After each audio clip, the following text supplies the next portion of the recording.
오늘 수요 예배 룻기서입니다. 룻기서 2장의 2장의 1절부터 8절까지 하나님의 말씀을 봉독합시다. 나오미의 남편 엘리멜렉의 친족으로 유력한 자가 있더니 그의 이름은 보아스더라. 모압 여인 룻이 나오미에게 이르되 원하건대 내가 밭으로 가서 내가 누구에게 은혜를 입으면 그를 따라서 이삭을 죽겠나이다 하니 나오미가 그에게 이르되 내 따라 갈지어다 하매 룻이 가서 베는 자를 따라 밭에서 이삭을 줍는데 우연히 엘리멜렉의 친족 보아스에게 속한 밭에 이르렀더라.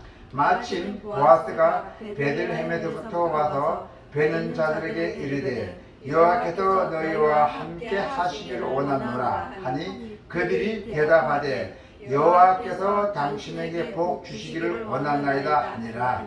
보아스가 베는 자들을 건네는 사안에게 이르되 이는 누구의 소녀나 하니 베는 자를 건네는 사안이 대답하여 이르되 이는 나오미와 함께 모압 지방에서 돌아온 모압 소녀인데 그의 말이 나로 베는 자를 따라 단 사이에서 이삭을 죽게 하소서 하였고 아침부터 와서는 잠시 집에서 쉰 예에 지금까지 계속하는 중이니이다.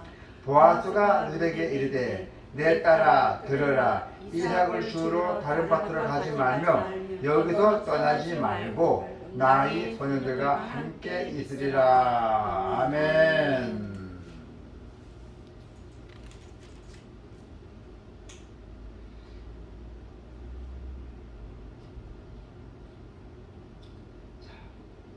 오늘 이 룻기서는요 하나님의 섭리와 회복, 하나님의 섭리시켜 회복시켜 주시는 것이죠. 회개하는 자에게는 반드시 하나님께서 섭리 회복을 주십니다. 자, 모압으로 갔던 나오미의 가정은 하나님의 징계로 비참한 처지로 몰락하고 말았잖아요.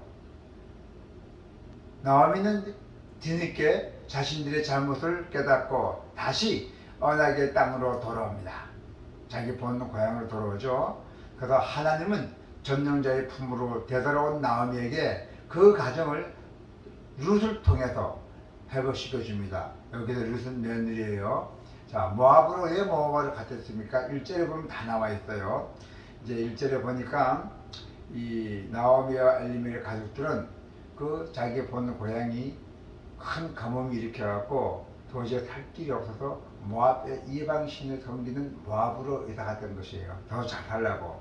거기 가서 남편 죽었죠. 아들 둘이 다 죽었죠. 아주 하나님의 아주 큰 벌을 받았어요. 그래서 이제 결국 다시 고향으로 돌아왔어요. 큰 며느리는 이제 자기 본집으로 가고 작은 며느리가 시어머니 이제 와서 살았어요. 시어머니가 불쌍해서 내가 없으면 시어머니 누가 모십니까? 그러면서 나오미가 울면서 룻이 울면서 나오미에게 이제 따라갔던 것입니다. 그런 역사가 일어난 것이에요. 자, 하나님의 섭리. 하나님은 죄를 깨닫고 회개하는 자를 용서해 주십니다. 그래서 은혜를 베푸시고 사랑으로 만드신 분이에요. 하나님께서는 반드시 회개하는 자는 용서해 준다 했어요. 나오미가 늦게나마 자신의 가을을 늦추고 다시금 그 전능자의 날개 아래로 돌아왔을 때 하나님은 이미 나오미 가정을 회복하기 위해 만반의 준비를 마치셨어요. 하나님께서 이제 나가 나오미 징계를 풀어줘야 되겠구나. 이렇게 이제는 깨우셨구나. 그래서 이제 하나님께서 미리 만반의 준비를 마쳤어요. 나오미 가정을 회복시키기 위해서. 그래서 하나님의 섭리는 바로 엘리멜렉의 친족 보아스였어요. 엘리멜렉이라는 사람이 나오미의 남편이었죠. 모압 지방에서 사망했죠. 그래서 하나님은 보아스를 통해서 나오미의 가정을 회복시켜 주셨잖아요. 자, 그래서 이것은 뭡니까? 나오미가 자기가 미처 상상하지 못했던 하나님의 주권적인 섭리라고 했었어요. 그래서 이제 어떻게 됐어요? 이제 본 고향에 왔으니까 먹고 살아야 되잖아요. 나오미는 나이가 많아서 일할 때 있는 능력이 없어요. 근데 며느리 룻이 있잖아요. 며느리 룻이 뭐였어요? 룻이 이삭을 죽기 위해서 보아스의 밭에 이랬어요. 이삭을 줍는 것은 아주 거짓이나 줍는 거예요. 근데 이 룻은 아주 자기가 천한 약한 자로서 그걸 안 따지고 오로지 시어머니를 위해서 이제 이 보아스의 밭에 이르렀는데, 이것이 사람의 입장에서는 우연일 수도 있습니다. 이 보아스라는 밭에 가는 것이 하나님의 입장에서는 준비된 섭리였어요. 보아스는 잘 갔다는 것입니다. 하나님 인도하신 거예요. 3절에 보니까 뭐라 나와 있어요? 3절에 보니까 루시 가서 베는 자를 따라서 밭에서 이삭을 줬는데 우연히 엘리멜렉의 친족 보아스에게 속한 밭에 이르더라. 자기 돌아가신 시아버지 친족이 보아스 집에 마침 딱 도달한 거야. 하나님 그걸 인도하신 거예요. 그래서 하나님은 의도적으로 루스의 발걸음을 보아스의 밭으로 인도하신 것입니다. 그래서 잠언의 16절 9절에 보면 뭐가 나왔냐면은 사람이 마음으로 내 마음으로 자기의 길을 계획할지라도 내 자신의 마음으로 내 자신의 길을 가는 길을 계획할지라도 그의 걸음을 인도하시는 것은 오직 여호와신이라고 했어요. 여호와의 신이라고. 그래서 하나님은 사람이 갈 길과 방향을 결정하십니다. 하나님께서는 룻이 밭에서 이삭을 줍고 있을 때도 그때 마침 보아스가 자신의 밭으로 나와서 룻을 발견했어요. 룻을 발견한 역시 하나님의 섭리예요. 그것도 4절에 한번 볼까요? 마침 보아스가 베들레헴에서부터 와서 베는 자들에게 이르되 여호와께서 너희와 함께 하시기 원하노라 하니 그들이 대답하되 여호와께서 당신에게 복 주시기 원하나이다 하니라 하잖아요. 네. 그래서 마침 보아스가 자신의 밭으로 나와서 룻을 발견한 것이 하나님의 섭리라는 뜻입니다. 그래서 룻에 대해 질문하는 보아스에게 사안은 그녀에게 대한 칭찬이 아끼지 않았어요. 사안이라면 이제 보아스의 이제 책임자예요. 예. 자, 7절에 보니까 나와있죠. 7절에 뭐라 나와있어요?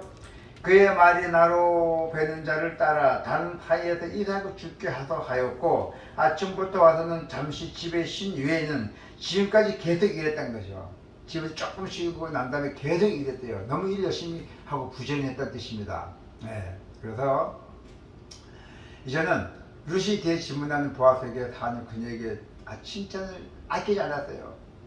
사안이 보아스에게 그 보아스 사장이죠. 사장님, 저 룻의 소녀가 너무너무 아주 친절하고 부지런하고 일도 너무 잘합니다 하고 이렇게 칭찬을 아끼지 않았어요.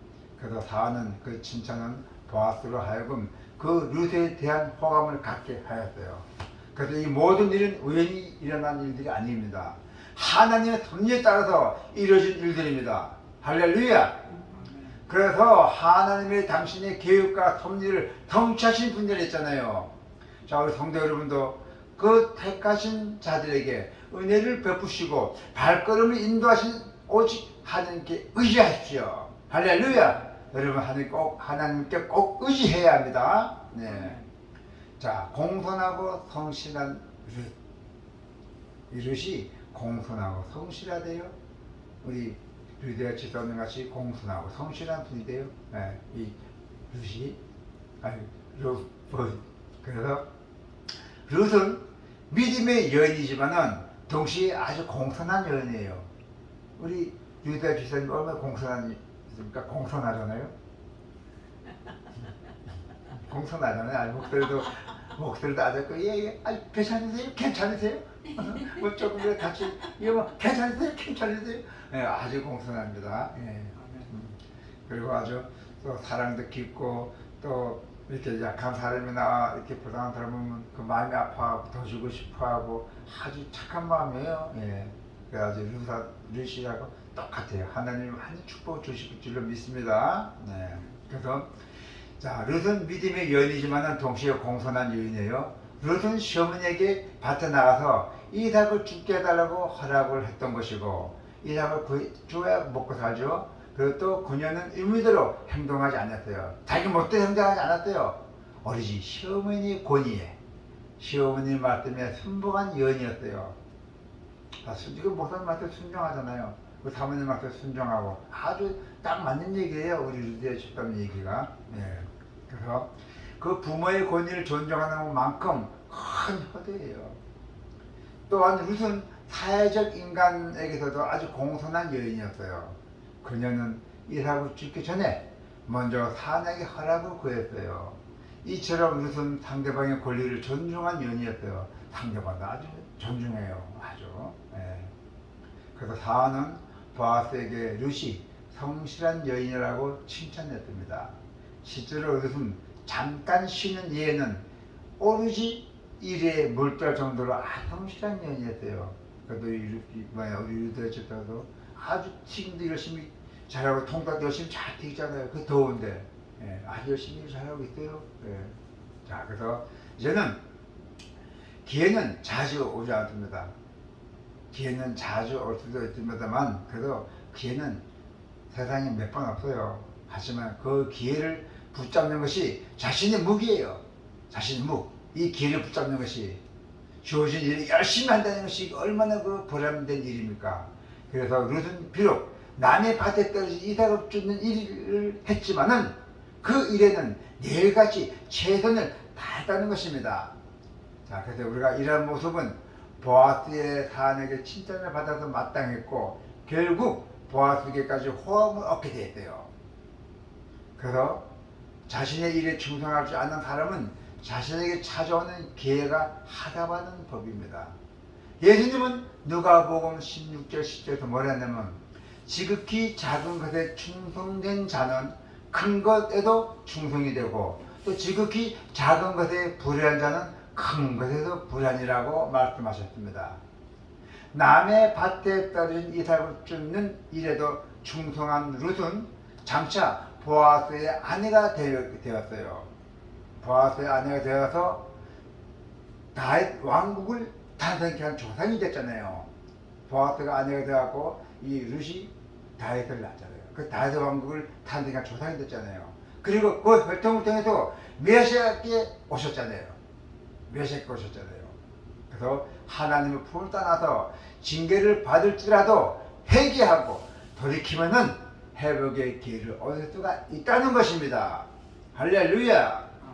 그래서 나오미의 가정을 회복시켜 주시려는 그 하나님의 섭리를 보십시오. 이 회복은 결코 우연한 일이 아닙니다.